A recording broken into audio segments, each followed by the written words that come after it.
Hey everyone, I'm Ray, and I'm bringing you some Throne and Liberty news that were released recently. Throne and Liberty has released a video about new updates. The first thing they started talking about was bots, and they're getting their algorithm to spot them better, and are banning them as soon as possible, which has been a problem. You might have seen them on the global chat selling Lucent, so always remember to report and block them, that way they won't show up on your feed and also the devs will notice. As this is a free game, they tend to show up as always, and you can also kick them from dungeons because it will make your life easier. You can see them usually by the weird nickname they have and the way they walk, right? And mostly they don't tend to use most of the skills, but they don't contribute to the fight whatsoever and also damage the game's life by basically selling those stuff for cheap on the auction house, and you tend to gain less Lucent because of it. They didn't reveal what else they were doing, as it would give away for the bot people to already prepare for it, but they say they are working behind the scenes. Besides that, they also punished players that participate in RMT, which means real money transaction. As the only means to get Lucent is through the game store itself, they have been punishing those people hard. There's been screenshots of players being in the negatives, like minus 96,000, which are thousands of dollars. So this was one of the articles that they released on X, formerly known as Twitter. So they also get full auction house lockouts until they get their balance back to positive. So that guy would have to farm back 96,000 or pay for it, right? They also deliver suspensions and bans for the continued use of these services, right? Another thing that they've been working on is the loot drops. Throne and Liberty has been listening to a lot of player complaints and improving on it. One of them was the field bosses, right? People have been complaining that you often don't get anything besides the chest that they give as a consolation prize. So players have been feeling like there's no real chance to get an item from there. I've been to more than, 100 bosses seems like a low number, but I've been around a lot of bosses and didn't even get one of those crafting materials you can get pretty much everywhere. The first thing they'll be doing is adding more portals for beast mode bosses. They'll be generated based on player count, so you have more portals to enter on servers that have a lot of players. Sometimes we even get frame drops from too many spells going around, right? This means that there will be less players per instance, right, per gate, and there should be more opportunity to acquire those drops, because I believe it's by contribution. And they will also include a new pity chest that has a chance to be included on the chest reward you get after defeating the boss, right, if you don't get a loot. This chest will allow you to choose one of any of the epic items the boss can drop, which means that you will get the item that you want instead of an RNG drop. But these are not tradable, although you will be able to lithograph the ones that are not weapons and sell them on the auction house if you want. And all of these are coming right after the maintenance in October 31st, so it's almost here, right? Now, they also gave us some updates to mid-November. Like, have you experienced the top guilds controlling Junobote with the Rain and Eclipse spells? That opens the rain-gated dungeon and turns it into PvP right when the boss is happening, not allowing people to even attempt to join a beast mode boss, right? You just try to go in with everyone and they are already there waiting for it with PvP on, made by one player, one guild, of course, because you have like the spell of rain and also the spell of the PvP. So you couldn't even wait inside the dungeon until that happens. I was lucky to get my way in there in the server that were full to the brim and they couldn't target everyone. But now they'll be adding one gate outside of the dungeon when beast mode bosses are on, since it's meant to be free PvP experience to some players that don't enjoy that, right? So people who don't want to participate in PvP, that haven't been able to go into the beast mode Junobote will be able to participate on it. That way they'll be teleported straight to the free PvP area inside, without having to go through the areas that may have turned into a PvP arena with the Eclipse skill, right?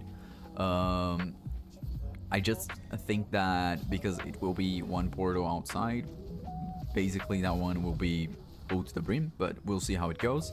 And the Eclipse skill remains unchanged, so I want to see what it will be used for, because it's been mostly used for that. I don't know, maybe random raids any time during of the like the day. You're with your mates doing the Absol contract and they turn it on. I really don't know. I hope that it doesn't get any worse. For the conflict bosses that guilds always love, they slightly talked about how contribution works on them. The higher contribution you get by damaging it, the more chance you get to acquire items, and killing enemy guilds help you decrease their contribution up to 70%.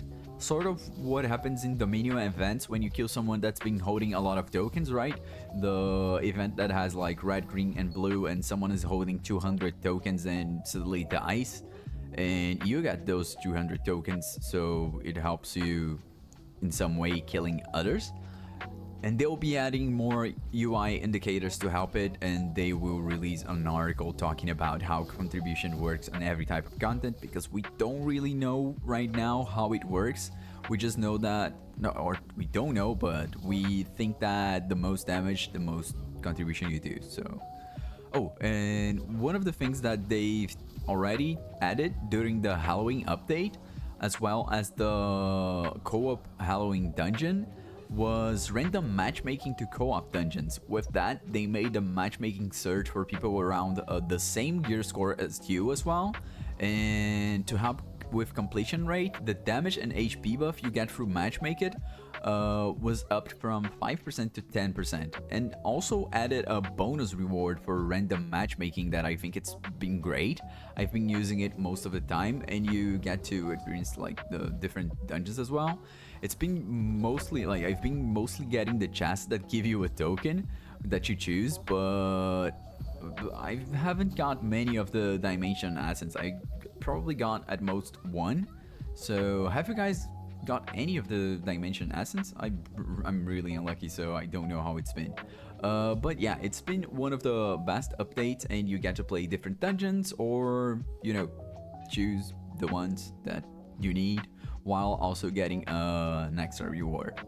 Now for stuff announced that they don't have a set date yet, the other thing that they said is that they are working along with NC Soft on two systems that are already on the Korean server, which are runes and substance transformation. Neither of these systems will launch with the way they are on the Korean servers right now. The rune system won't have RNG for rune slot to get your desired slot type, and they will have a separate rune bag with searching capabilities to have your bag filter better. For the substance transformation, they will not allow tradable items to be used in the system, so you can't buy infinite items in the auction house to feed the system to redeem the rewards. So they are re-evaluating how much you need to get the rewards, and that might be a bad thing for the ones that want to profit on the auction house, but I honestly don't know the substance systems or how it works to comment on it. But still, that update seems that it's a bit like far away in the future, so that's something for like futurists to worry about. The last thing about the upcoming system, they touched on the subject of PvP without being on arena, conflict events, or conquest battles, which are the 3v3. The conflict events, I believe, was to no. I don't know which one is the one where you control the spot and the one where you control the stronghold. I think the stronghold still doesn't, it's not released yet. But they'll be adding a new feature that will come in mid-November as well, that will provide on-demand battle feature. They didn't reveal much of it, but it will allow players to engage in non-competitive PvP with varying numbers of teams and team sizes, both in public and private matches. I know there were people talking about how they couldn't play with their friends in groups of 4 for being locked in 3v3 arenas or not having that many players to participate in a conquest battle, but still wanting to have fun with their team up to 10 players, for example, or 7 friends that they cannot match together and they can't play PvP together, right? But they want to do it as a squad. So it seems that they are going to address that as well. So we can see many updates coming in shortly and some differences from the global launch to the Korean servers. They are learning from the stuff that happened on the Korean server and doing it different for the global launch. I'm really excited for it and I hope you guys are as well. So which one of these are you expecting the most? Because honestly, the PvP one with different size of people, especially if they have random for it, right? Because if they have random for it, you will be able to go into a team that is looking for a, I don't know, like it's a 10v10 and one of them joined in with 8, so you can join in as a solo or a duo. It seems like it will be fun, and also it looks like it won't be competitive. It won't have a rank, so you don't have to be worried about messing it up. People won't be as mad, right? But well, that's it for today. I hope you all have a wonderful day, and I'll see you on the next one.